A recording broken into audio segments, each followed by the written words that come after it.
Chapter 236. Karen Daly did not know what had happened to herself.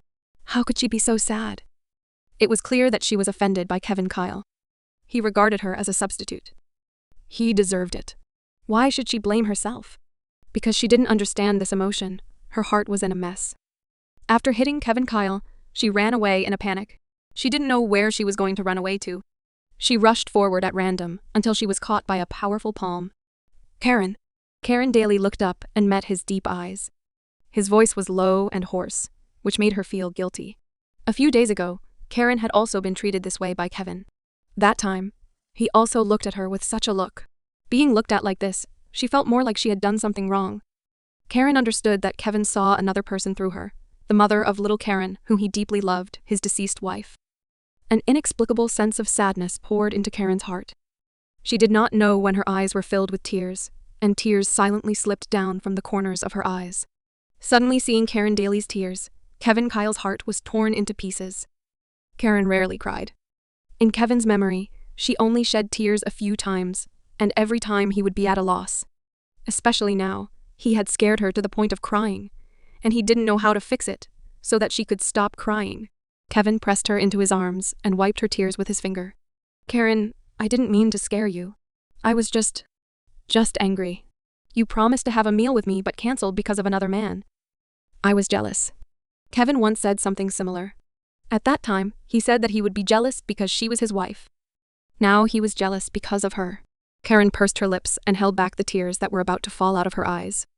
She said, I don't want to eat with you, not because of others, but because of you. The note he wrote was so disgusting and cheesy. How could he not know? Why? Kevin thought about it carefully. After the call last night, he received a text message from her today. He had never done anything to her. He really didn't know what he had done wrong. Karen continued, if you really want to pursue me, you should go step by step. Don't send me any flowers and don't write such vulgar notes. What flowers? What note? Kevin was very sharp. Soon, he understood the meaning of Karen Daly's words. It seemed that someone had sent Karen flowers and notes on his behalf. Except for Mia, Kevin couldn't think of another person who would think that this would be amusing. You don't know? Kevin didn't seem to be lying. The most important thing was that Karen couldn't believe that such a note would be written by Kevin. Kevin shook his head. Even if he already knew who did it, he couldn't say it at this time. Mia was his sister. What she did was very likely under his instructions. In order not to let Karen misunderstand, he pretended that he knew nothing. Buzz. Kevin's phone suddenly rang, and he said, Sorry, I'll answer the phone first. Karen had already finished her sentence. After calming down, she heard Kevin Kyle's extremely gentle voice. Well, sweetie, wait for us. Don't run around now. I'll take Big Karen there right away. Kevin hung up the phone and told Karen. Little Karen is waiting for us at the Beha restaurant. Let's go then, Karen said, quickly walking forwards. Kevin followed closely and sighed in his heart. Pursuing a girl is really a profound knowledge. It's much more difficult than doing business. Little Karen knew that she would have lunch with Big Karen today, so she came to room 1808 of the Baja restaurant with Momo very early. However, she had waited for a long time and did not see her father bringing Big Karen over, so she was in a hurry to call her father and urge him to come. When she heard that her father was coming with Big Karen, she ran to the door and kept looking at the elevator with her beautiful big eyes. The elevator had opened several times, but none of them were the people she was waiting for. She was so disappointed. Just then, the elevator door opened again with the sound of ding-dong. She saw Daddy and Big Karen coming out of the elevator. Big Karen, Little Karen ran over, but because she was too small and ran too fast, she fell on the carpet.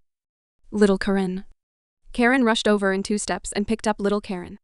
Are you okay? Don't worry. It doesn't hurt. Little Karen held Karen Daly's face and nibbled at it. Don't run so fast. Looking at this little baby girl, Karen's heart softened again. She held little Karen in her arms and looked at her. No matter how hard she tried, she could not move her eyes away. Little Karen, why do you attract so much attention?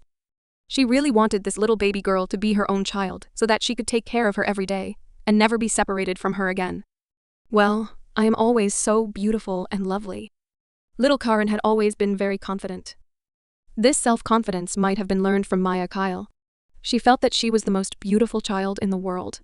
Woof, woof, woof. Beside her, Momo also made a sound, indicating that she was still here.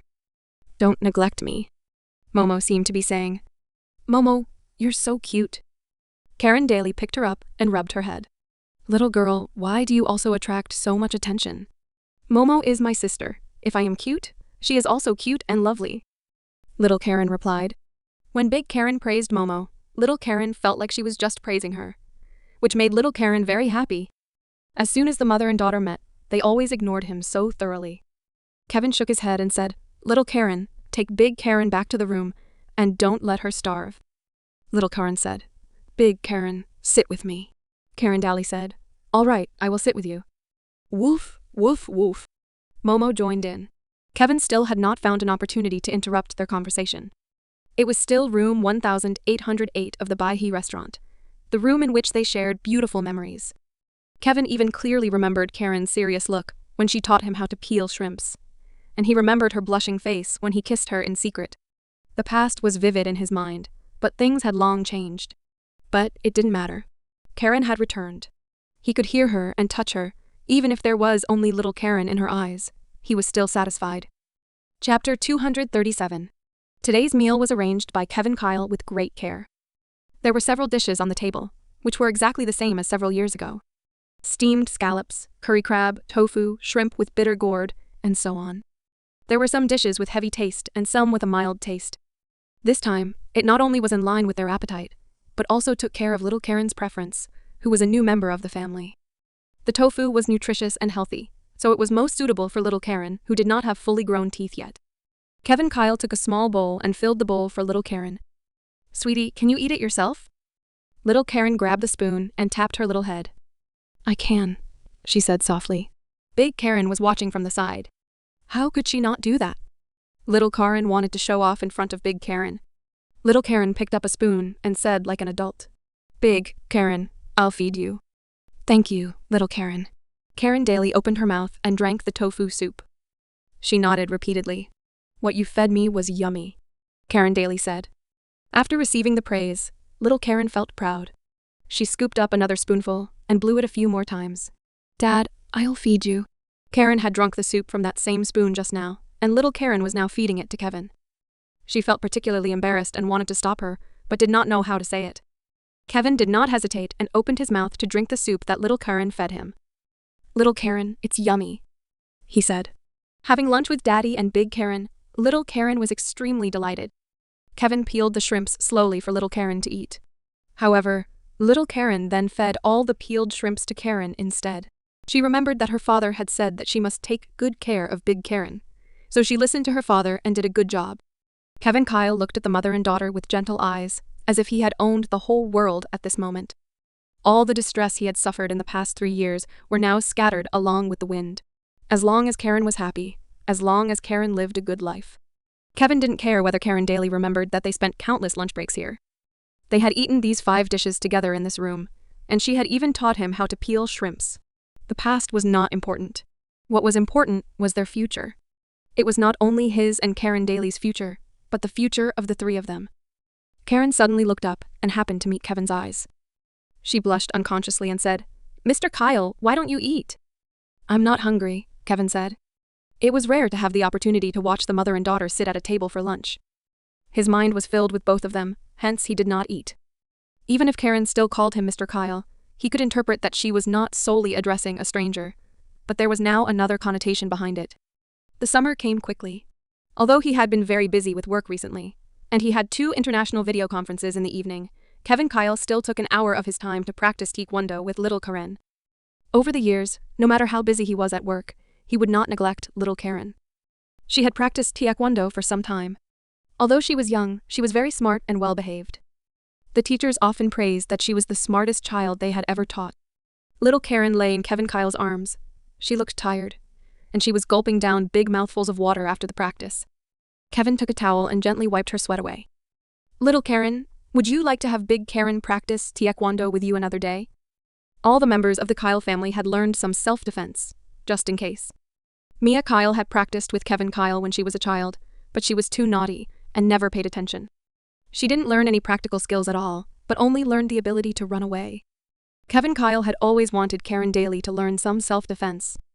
Now that she was back, he wanted her to learn these. In the future, In case he was not with her, she could also protect herself. "Sir, Uncle Watson brought a boy here and said he wanted to see you," Sarabelle, who was now the housekeeper of Secret Garden, reported to Kevin Kyle. "Invite him to the living room." "I'll be there right away," after Kevin Kyle gave his order. He picked little Karen up again and said, "Little Karen, let Aunt Lynn take you for a bath first, okay?" "No, I don't want to take a bath. I want to follow you." Little Karen hugged her father so she would not be separated from her father. "Okay, let's go."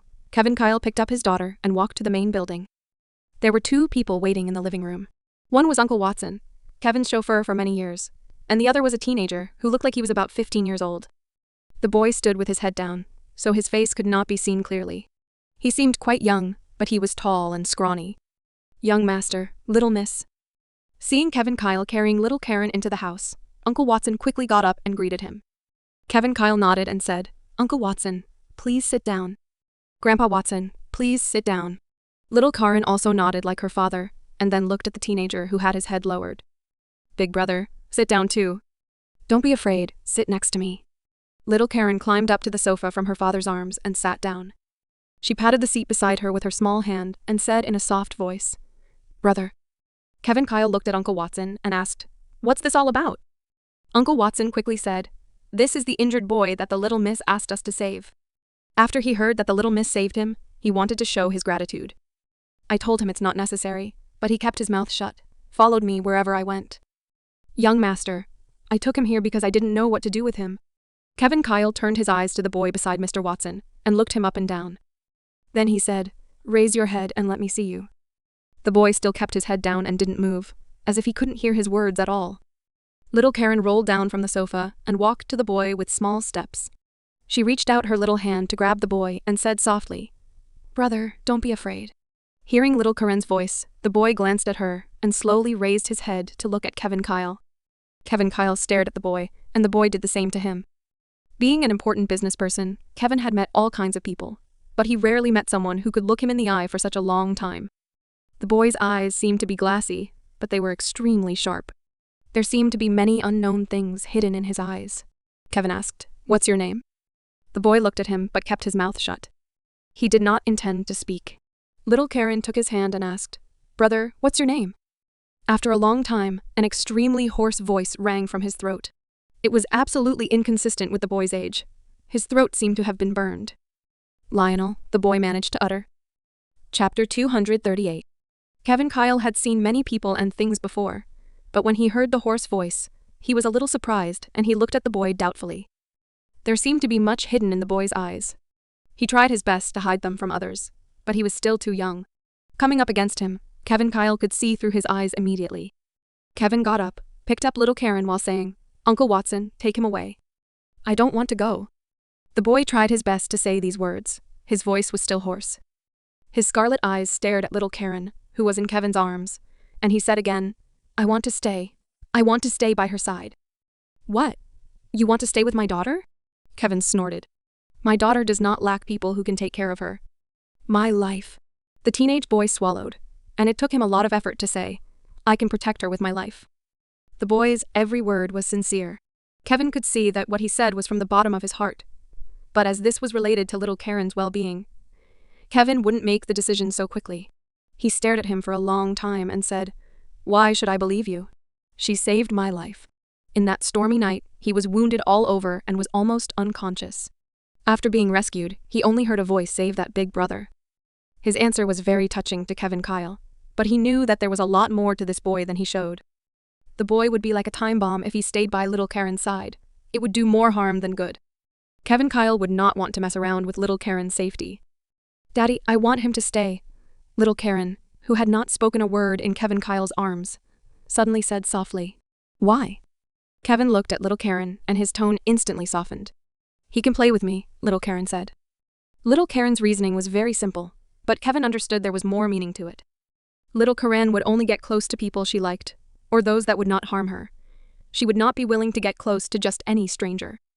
Children often perceive people more accurately than adults. Kevin had never been willing to refuse any of little Karen's requests, especially when he saw his little baby girl's big, bright eyes. He could not refuse. Kevin looked at the boy again. After thinking for a long time, he said, "Okay." She will be your master from now on. You will accompany her and be by her side to protect her." The boy did not speak, but turned his eyes to little Karen in Kevin Kyle's arms.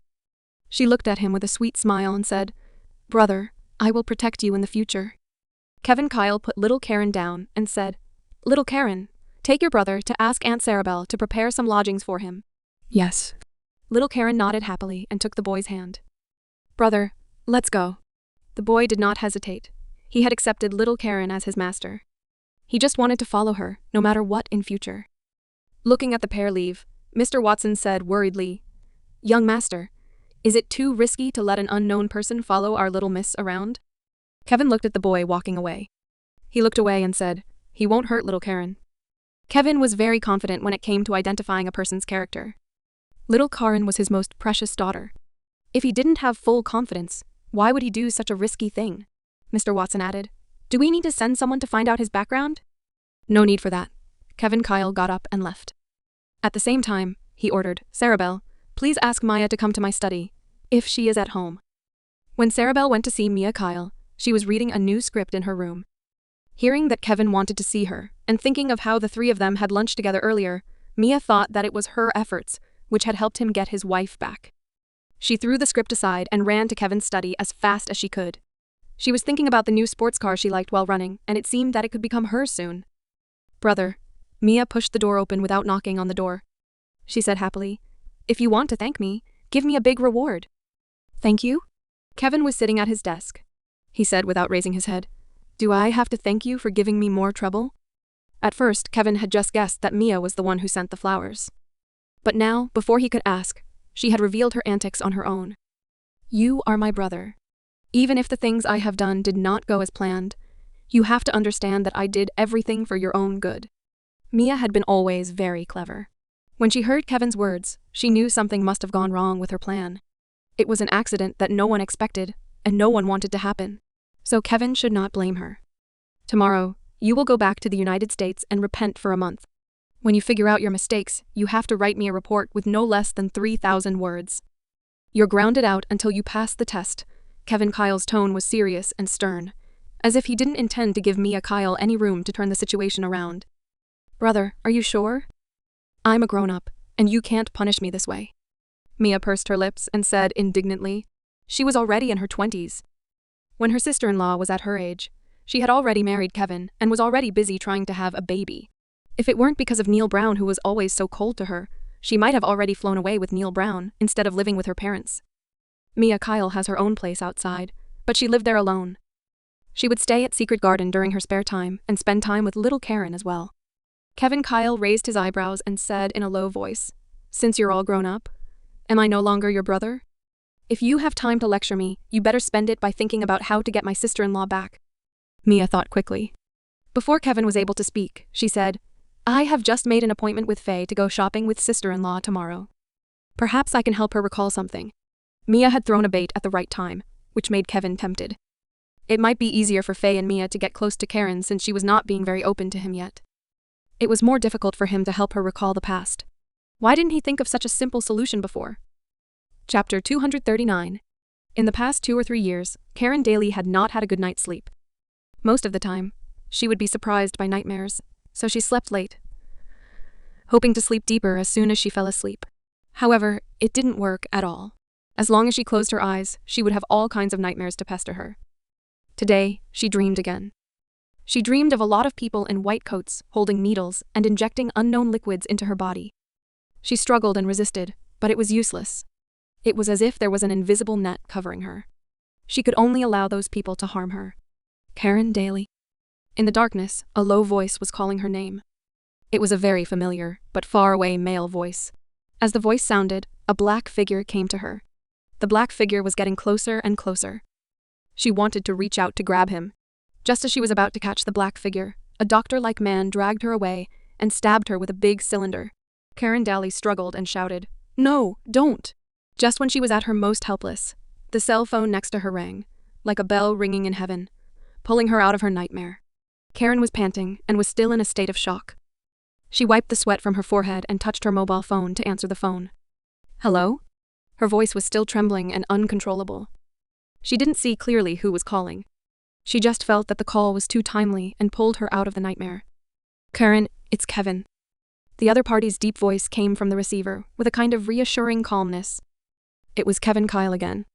Karen vaguely remembered that when she had a nightmare a few days ago, it was Kevin who called her in time to pull her out of the nightmare, as if he had always known her situation. Why did he always appear when she needed him?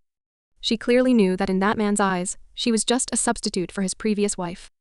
However, when she heard his deep and cello-like voice, she could not help but feel reassured, as if there was a light in the dark night, as if there was a warm embrace in the cold winter. She took a deep breath and tried to talk to him in a calm tone. She didn't know why she didn't want the man to see through her thoughts. "It's so late. What's the matter?" she asked. "I just wanted to hear your voice, so I called you," the man said. His voice was so gentle. "Did I disturb you?" "No," Karen answered softly. It was after 2 o'clock in the morning. The world was dark and quiet, and all the sounds became very clear in the night, such as the calm breathing of the man on the other end of the phone. Karen Daly suddenly wanted to laugh. It was the middle of the night, and yet he did not sleep, but just called her on the phone. Was it a coincidence? Or did he really know that she was having a nightmare? "Kevin," she couldn't help calling his name. "I'm here," the other side answered with calming certainty. Karen Daly sat on the bed, raised her head slightly, looked at the darkness before her eyes, and couldn't help but smile. "Are you monitoring me? Why do you always appear in such a timely manner?" Her tone was brisk, a little delicate, but mostly playful. However, she did not know that her words made Kevin Kyle's heart thump. He was indeed monitoring her. Just a few days ago, he realized that she would have nightmares. Although he knew that it would be suspicious if he kept calling her at the right time, he still couldn't help but call her. "Even if I can't hold you in my arms and drive away the darkness for you, I hope you can have a moment of peace," Kevin thought. "However, I hope that I can come back to you as soon as possible." Thinking of this, Kevin couldn't help frowning in the darkness with a little helplessness. He whispered, "Yes, I have been watching you from the past to the future. Miss Daly, do you want to arrest me? Do you want to arrest me?" Now it was Karen's turn to be stunned. The man's words were half true and half false. She didn't know whether he was really watching, or did he mean something else? And to arrest him? That also carried some ulterior meaning. In the dark, Karen couldn't help but hold the pillow tightly in her arms. She bit her lip and gritted her teeth after a while, saying, "Sure." She was now angry. However, she was very clear that in the dark, her cheeks were as red as the rosy clouds. The other party did not respond. Somehow, she suddenly felt a little nervous. She couldn't help but bury her face in the soft pillow, and her heart was beating erratically. "Okay." After a long time, that word came from the other end of the phone. Karen Daly was stunned. "Wait for me," he said firmly. Then, he hung up. Karen felt relieved and suddenly let go of the phone in her hand. Then she buried her face deep in the pillow and gently said yes. She would wait for him, but the sound of her yes disappeared into the pillow and disappeared in the darkness. There was no sound of Kevin's voice in her ear, and loneliness seemed to wander around her again. It seemed that as long as she closed her eyes, she would be swallowed up by the darkness. Worried that she would be haunted by nightmares if she fell asleep again, she simply grabbed the pillow and looked at the dark night sky with her eyes wide open. She tried not to sleep. She tried hard to recall the dream she had just had, but her mind was blank, as if the dream had never existed. She didn't know how long it had been. It seemed long, but not really. The cell phone on the bed rang again. This time, Karen Daly saw it clearly, and the two words Kevin Kyle were displayed on her mobile phone. What's wrong with him? Doubtfully, Karen Daly's fingertips slid to answer the phone. "Mr. Kyle? Have you slept?" The man's gentle voice came to her ears. She shook her head instinctively, and then heard him say, "I am downstairs at your house." Karen Daly was slightly stunned. She immediately got out of bed and walked to the balcony. Looking around, she saw Kevin Kyle, who was wearing a white shirt, standing straight under the street lamp at the complex. He raised his head and raised his lips. He waved at her and said, "Miss Daly, are you willing to come down and walk with me?" Going out with a man she didn't know that well, in the middle of the night, was something that Karen Daly had never thought of before. But at this moment, she didn't hesitate at all. "Okay, wait for me for a while." Hanging up the phone, Karen Daly returned to her room, turned on the light, walked to the wardrobe, and didn't know which clothes to wear. She only had some home clothes, work clothes, and she did not own a single dress. She flipped through everything but could not find anything she was satisfied with. In the end, She dressed in a white shirt and jeans. She quietly walked out of the door, hoping that she would not be discovered by her father, but she did not know that Samuel Daly had already taken in her every move. Chapter 240. Karen Daly went downstairs. There was a full moon. The bright moon shone brightly in the sky, illuminating the whole world within a dreamy white light. It seemed to be shrouded by a layer of white gauze, which was exceptionally graceful. Kevin Kyle was standing in the moonlight, with one hand in his pocket, and his back very straight. He looked to a distance, and he did not see Karen Daly coming downstairs at first. Therefore, Karen had a moment of silence to enjoy looking at him. In recent years, Karen had been in the fashion industry, and she had seen many beautiful models. However, none of them could match up to Kevin's appearance and style. He was proud and reserved, elegant and upright. Although she didn't want to, she had to admit he was the most perfect man she had ever seen. Thinking of this, she was a little jealous of his deceased wife. When Karen was in a daze, Kevin turned around and saw her. The man in the moonlight smiled in an instant, like a glacier melting the snow, and the earth was bathed with a warm spring. He said softly, "Hey, you're here." Karen's heart skipped a beat, and there was a roar in her mind. The blush that had faded away before was once again on her cheek. Karen blinked in a hurry and turned her head. She only hoped that the night would be gloomier so that Kevin would not see her expression. However, the bright and hazy moonlight was so intoxicating. It was so bright that it seemed that she could not hide her blushing face. Kevin Kyle walked towards her with a smile. In the clear light, he could see Karen Daly's trembling eyelashes, blushing cheeks, and the glittering light in her eyes. Such a delicate light belonged to the shy Karen Daly's eyes, just as it used to be.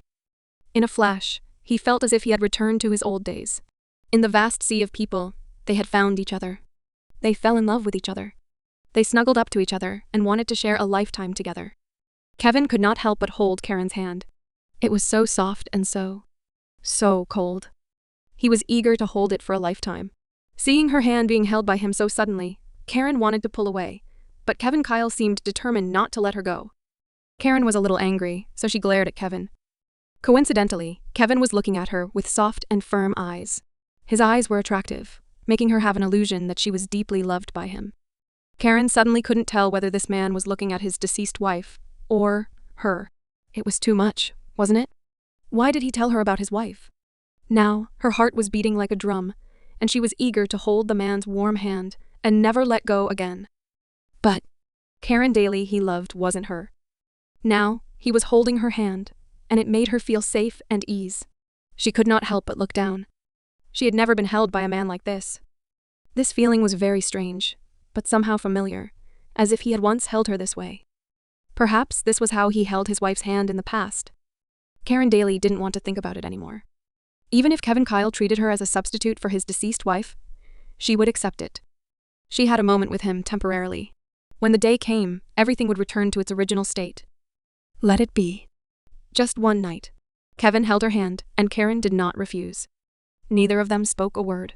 She didn't ask him where he was taking her. All she knew was to follow him. How wonderful it was. The night was thick, and the surroundings were silent. It seemed that there were only the two of them, walking between heaven and earth, accompanied by the breeze and the moonlight. Walking out of the residential area, Kevin Kyle stopped and looked at her.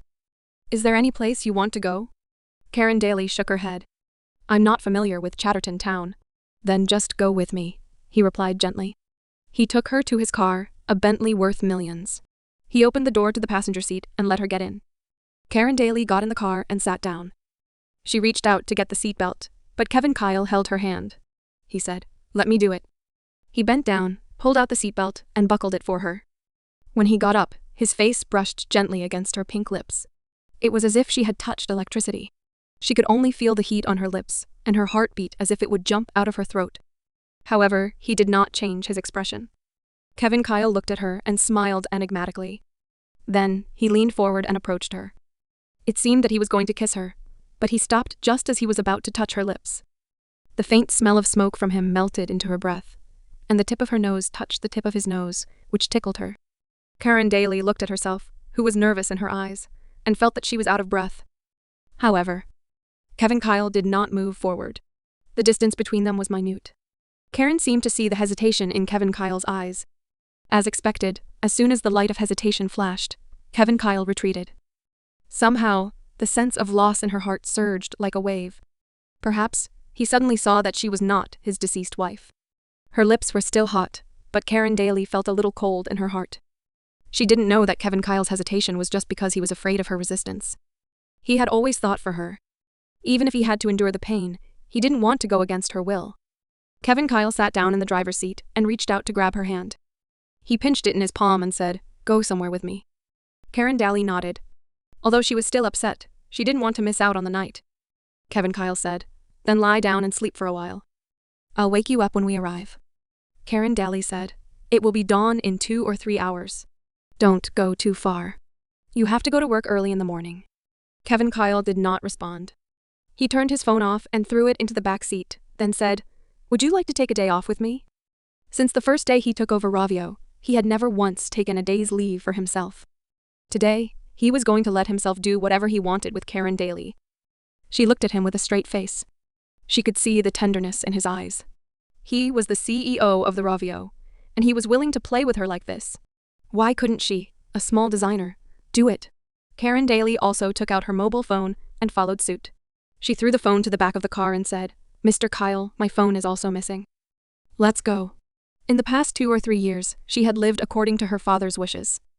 Since she had been holding back for such a long time, let her act recklessly for once.